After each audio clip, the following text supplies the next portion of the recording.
श्री स्वामी समर्थ. ओम स्वामिनीवर आपले सर्वांचे सहर्ष स्वागत आहे.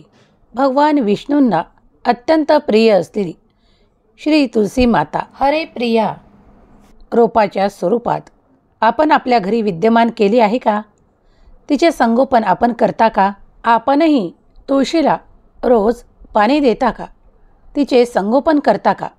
तुमच्या घरातही तुम्ही तुळशीचे रोप लावले आहे का? तर ही माहिती तुमच्यासाठी भगवान विष्णूंची कृपा प्राप्त करण्यासाठी आणि लक्ष्मी मातेची कृपा प्राप्त करण्यासाठी प्रत्येक घरी आवर्जून तुळशीचे एक रोप तरी असले पाहिजे, त्याचे संगोपन केले पाहिजे असे शास्त्रात सांगितले आहे. ज्या घरी या रोपाचे तुलसी मातेचे संगोपन केले जाते, प्रतिदिवशी तिची पूजा अर्चना केली जाते, तिथे काहीही कमी पडत नाही, ऐश्वर्य वाढत जाते. प्रत्येक महिलेला ही माहिती असणे आवश्यक आहे. काही छोट्या चुका होऊ नये यासाठी लक्ष्मी मातेची कृपा निरंतर, विष्णू भगवंताची कृपा आपल्यावर निरंतर राहावी यासाठी आवर्जून काही गोष्टी नियम पाळा. प्रत्येक घर जिथे तुळस लावलेली आहे त्यांनी हे काही नियम अवश्य पाळावे आणि हे नियम जाणून घ्यावे. संपूर्ण माहिती ऐकून घ्या, तुमच्या नक्कीच कामा येईल. जर कुणाकडे अजूनही तुळस नसेल, एखादे रोप नसेल किंवा ते वाळून गेले असेल तर त्या जागी दुसरे रोप आपण लावावे. अगदी छोटेसे रोप मोठे करताना त्याचा आनंदही आपल्याला मिळतो आणि त्यातून लक्ष्मी प्राप्तीचे आशीर्वादही विष्णू भगवंताकडून, माता लक्ष्मीकडून प्राप्त होताना दिसून येतात. तुलसी मातेसंबंधी काही नियम असतात. फार अवघड नियम नाहीत, पण ते जाणून घ्या. कारण तुलसी मातेला आपण लक्ष्मी स्वरूप मानून तिचे पूजन करत असतो. आनंदी वातावरण ठेवण्यासाठी, सुखद अनुभव येण्यासाठी बरेच संकेतही त्यामार्फत आपल्याला प्राप्त होतात. तिची काळजी घेणे, तिचे संगोपन करणे हे तितकेच महत्त्वाचे आहे. ती जितकी बहरून येते आणि जितकी वाढते तितकेच घरात धनसंपत्ती आकर्षित होऊ लागते. याचे अनुभव कित्येकांनी घेतले आहेत. जितकी तुळशीची वाढ अधिक होते तिला मंजिरा येतात, त्यासुद्धा भगवंताला वाहण्यास कामा येतात. आणि तिचे एक एक पान जरी आपण देवाच्या रोज नैवेद्यात ठेवले आणि ते ग्रहण केले तरी ते तुमच्या आरोग्यासाठी अत्यंत आनंददायक असते. सकारात्मक ऊर्जा देणारी ही तुळशी प्रत्येकाच्या घरी असलीच पाहिजे. खूप काही वास्तुदोषसुद्धा यातून निघून जातात. नकारात्मक ऊर्जा घरात वास करत नाही. कमेंट्समध्ये ओम नमो भगवते वासुदेवाय लिहायला विसरू नका.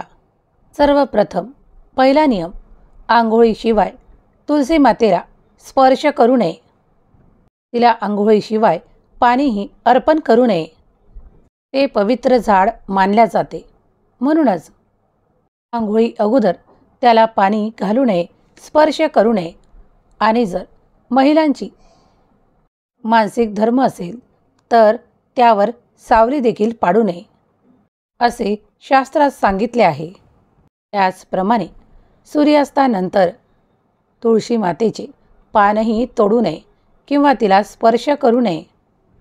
पूजेला लागणारी पाने किंवा मंजिरी सकाळच्याच वेळेस तोडून घ्यावीत.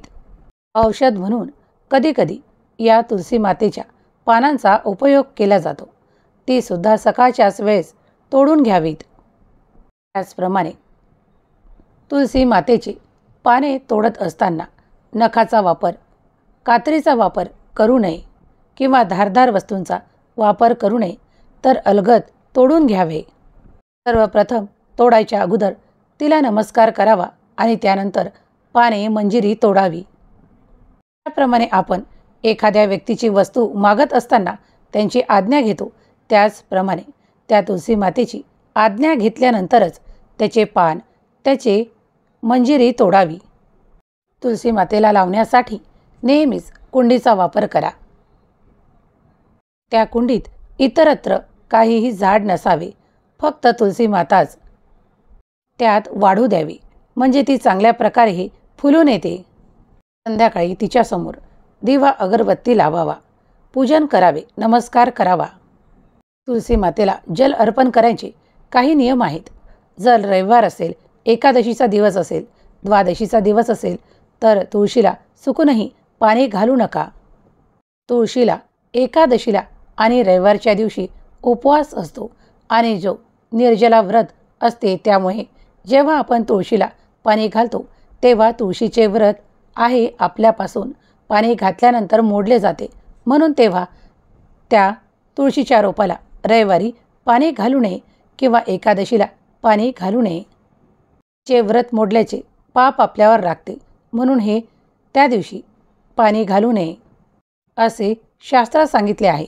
त्यानंतर जेव्हा तुळशीचे पान सुटतात म्हणजे गळायला लागतात तेव्हा आपण काय करतो ते हाताने तोडतो आणि असेच कुठेतरी टाकून देतो.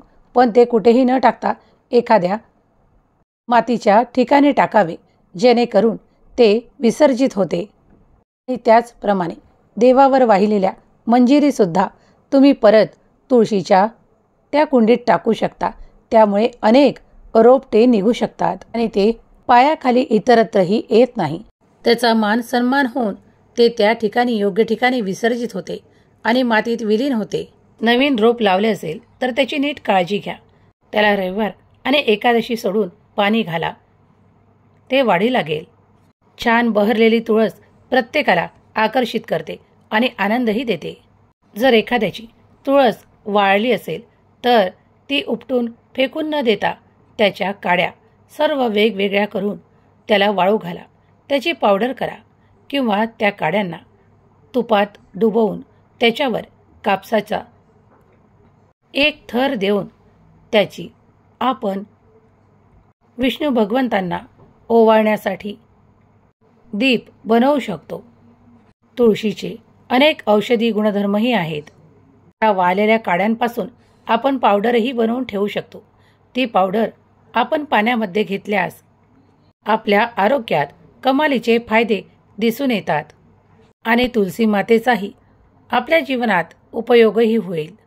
तुमच्याकडेही तुळशी माता आहे तर त्याच्यामध्ये तुम्ही एक वस्तू नक्की आवर्जून टाका, ती म्हणजे 1 रुपयाचा कॉईन, नाणं. तुम्ही कधीही दिवसभरातून ते टाकू शकता संध्याकाळच्या आत. हा 1 रुपयाचा नाणा जर आपण तुळशी मातेमध्ये खोचून ठेवला तर निश्चितच तुळशीसोबत रोजच्या रोज अशा पद्धतीने आपल्याकडून लक्ष्मी मातेची देखील पूजा होणार आहे आणि लक्ष्मी मातेची तुळशी मातेची कृपा आपल्यावर होण्यासाठी मदत होणार आहे. तुळशी माता अशा प्रकारे ठेवा जेणेकरून तुम्हाला प्रदक्षिणा घालता येतील त्या भोवती. पण ते शक्य नसेल तर मग नमस्कारही पुरेसा आहे. त्यांनी स्वतःभोवती एक प्रदक्षिणा करून घ्यावी.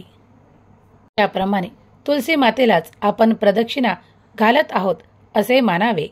आणि एक आर्थिक प्राप्तीसाठी इथे एक नियम सांगत आहोत. तो नियम महत्त्वाचा आहे आणि साधा सोपा आहे. गुरुवारी लक्ष्मी प्राप्तीसाठी तुळशी मातेला जल आणि दूध मिश्रित पाणी अर्पण करावे. यामुळे आर्थिक स्थैर्य प्राप्त होते, त्यात वृद्धी होताना दिसून येते. घरामधले सर्व काही लोक शांततेने आनंदाने नांदू लागतात. हा उपाय 100% फलित आहे. आपण जे कर्म करतो ते तर महत्त्वाचे आहेत, पण त्यासोबत दैवी आशीर्वादही तितकेच कार्य करतात. कुंडीतील माती अत्यंत पवित्र असते. ती अतिशय थंडगार असते कारण आपण नेहमी तुळशीला पाणी घालतो. जर तुळशी मातेला रोपित करत असताना त्या कुंडीमध्ये थोडी वाळू आणि थोडी माती मिश्रित करा. त्यामुळे रोप लवकर खराब होणार नाही.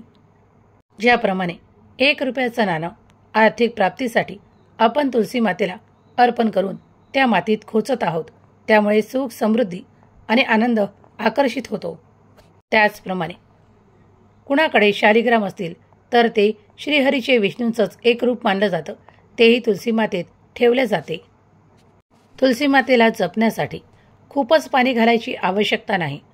थोडे थोडे दिवसातून 2 वेळा जरी तुम्ही पाणी घातले तरी चालते किंवा एकदा घातले तरी चालते. कार्तिक मासामध्ये कार्तिक एकादशीपासून किंवा कार्तिक द्वादशी ते कार्तिक पौर्णिमा या कालावधीमध्ये आपण तुळशीचे लग्न शालिग्राम बरोबर लावत असतो, तर मग तिच्यासोबत ते नेहमी असावे म्हणून एक छोटासा दगड ज्याला शालिग्राम म्हणतात ते सुद्धा त्या मातीत ठेवून द्यावे. तुळशीसोबत त्यांचीही पूजा केली जाते.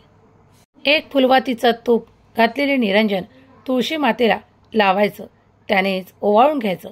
तूप लावायचं या दोन्ही गोष्टी तुळशीपासून थोड्याशा लांब ठेवायच्या, जेणेकरून आपण तुळशीचं रोग उष्णतेमुळे खराब होत नाही. ओम नमो भगवते वासुदेवाय नमः असे म्हणत तुळशी मातेला दिवा ओवाळायचा. असे अनुभवले आहे की तुलसी माता ज्या घरात भरभराटून येते, जिथे हिरवीगार होते आणि खूप काही मंजिरी लागतात, तिथे अधिक धन संपत्ती आकर्षित होते. आनंद त्या घरात नांदू लागतो आणि भगवान विष्णूंचा आणि माता महालक्ष्मीचा आशीर्वाद निरंतर त्या घरावर सतत असतो.